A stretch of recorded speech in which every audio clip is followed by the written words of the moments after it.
간병보험에 대해 알아보겠습니다. 일반 병원 심지어 요양병원도 무려 365일 보장되는 새로운 상품이 나왔습니다. 100세 만기 체중형 181일 이상 입원 특약 1인실 23인실 입원. 일당 이렇게 다 넣어도 3526원입니다. 오늘은 간병인 보험을 준비할 때 주의해야 할 5가지 사항과 현 시점에서 가장 유리한 상품들을 알려드리겠습니다. 새로운 간병인 플랜은 어떠한지 그리고 성별 연령대별로 어떤 회사가 가장 경쟁력이 있는지 확인해 보겠습니다. 잘 파악하시면 간병인 보험을 잘못 가입해서 피해보는 일이 없을 것입니다. 여러 회사 중에서 한도가 낮은 곳 빼고 비싼 곳 빼고 가족 간병이 안 되는 곳 빼면 새 회사를 추천드릴 것입니다. 간병인 보험을 준비하실 때 꼭 알고 계셔야 할 주의사항을 확인해 보도록 하겠습니다. 첫 번째는 가족 간병이 가능한 곳으로 선택해야 한다는 점입니다. 사실 부모님이 아프시거나 자녀가 아프거나 혹은 내가 아플 경우에 가족에게 간병을 요청하는 게 현실적으로 힘들 수가 있습니다. 출장을 가야 한다든지 자녀를 돌봐야 한다든지 생계 유지를 해야 한다든지 아마 시간상 불가능한 분들이 훨씬 많을 거라고 생각합니다. 이래서 간병인 보험의 특징이 내 가족들이 느낄 부담감 때문에 가입을 하는 것입니다. 간병인 사용보험은 내가 가입한 금액을 사용한 일수만큼 지급합니다. 그런데 실제 자격증이 있는 간병인에게 간병을 받아야지만 보험금이 지급되는 회사가 있는 반면 자격증이 없는 가족 지인분들이 직접 간병을 하시더라도 보장이 되는 회사가 있습니다. 동일한 조건이라면 가족 지인이 간병을 하더라도 업체에서 가족분에게 인건비를 지급하고 본인도 보험금을 받을 수 있는 회사로 되어 있는지 반드시 확인해야 합니다. 일석이조의 효과를 누리고 싶은 분이라면 가족 간병이 되는 곳으로 선택하시는 게 좋을 것입니다. 두 번째는 매년 상승하는 인건비를 충당할 수 있는 상품으로 준비하셔야 합니다. 물가는 계속 올라가고 인건비도 마찬가지로 매년 상승하고 있습니다. 통계청에서 발표한 통계 자료에 따르면 전체 소비자 물가 지수에 비해 간병 비용이 가파르게 상승하고 있다는 것을 확인할 수 있습니다. 당연히 앞으로도 간병인 인건비는 점점 상승할 것입니다. 만약 현재 내가 가입한 간병인 사용 일당이 15만원 정도로 충분하더라도 향후 10년 또는 20년이 지났을 때 인건비가 올라 간병비를 충당하기엔 부족할 수도 있습니다. 결국 보험을 가입하고도 추가로 부담해야 할 비용이 더 커질 수도 있는 것입니다. 이걸 보완하기 위해 일부 회사들은 보험료가 올라가지는 않지만 향후 보장 금액이 늘어날 수 있도록 여러가지 체증 상품들을 출시하고 있습니다. 어떤 회사들은 5년마다 10%씩 체증하고 또 어떤 상품은 20년이 지나야 2배 체증, 또 다른 회사는 5년마다 120%, 150%, 180%, 200% 이렇게 보장 금액이 올라가는 상품들을 다양하게 판매하고 있습니다.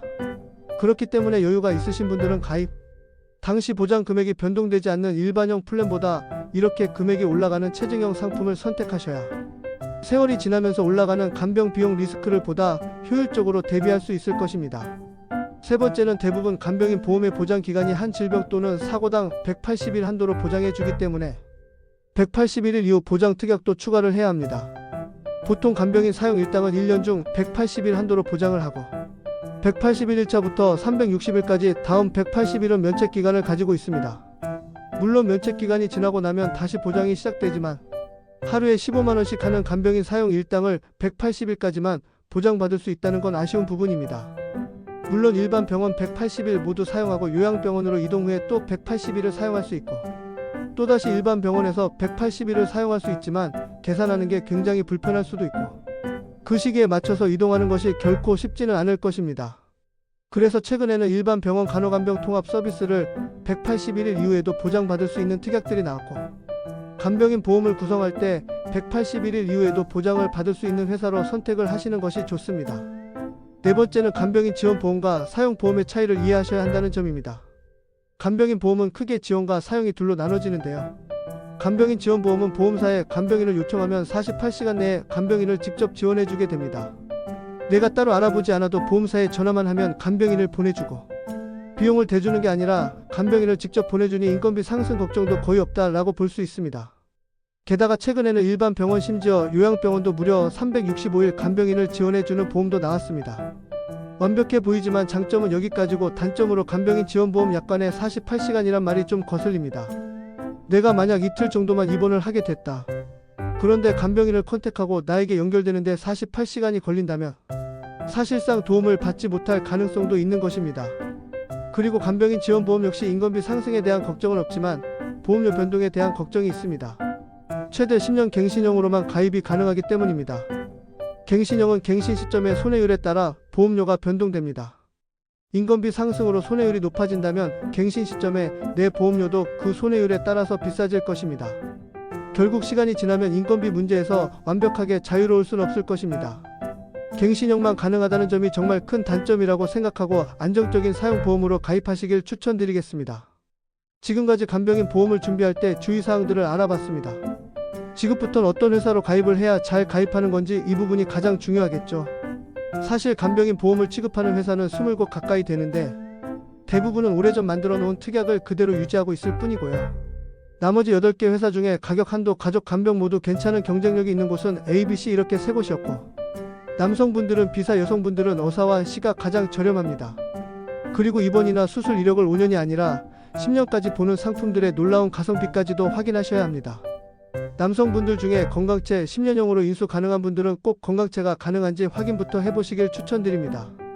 일반형으로는 만족이 안되고 나중에 간병 비용이 오를 것까지 생각해서 체증형을 준비하고 싶은 분들을 위해 체증형 가격 비교표도 준비해봤습니다.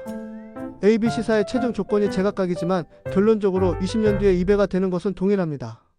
이렇게 해서 오늘은 간병인 보험의 종류부터 특징과 장단점, 그리고 사용 일당을 추천하는 이유와 사용 일당을 가입하더라도 반드시 체크해봐야 할 것들, 여기에 회사별 보험료 비교까지 보여드렸습니다. 가장 뛰어난 상품의 실제 설계안과 체증형 유형의 차이점도 설명해드리면서 각 유형의 보험료까지 빠짐없이 설명드렸습니다. 어떤 준비를 하든 잘 알아보고 자신에게 최적의 솔루션을 찾아야 할 것입니다. 오늘은 여기까지 알려드렸습니다. 모두 건강하십시오.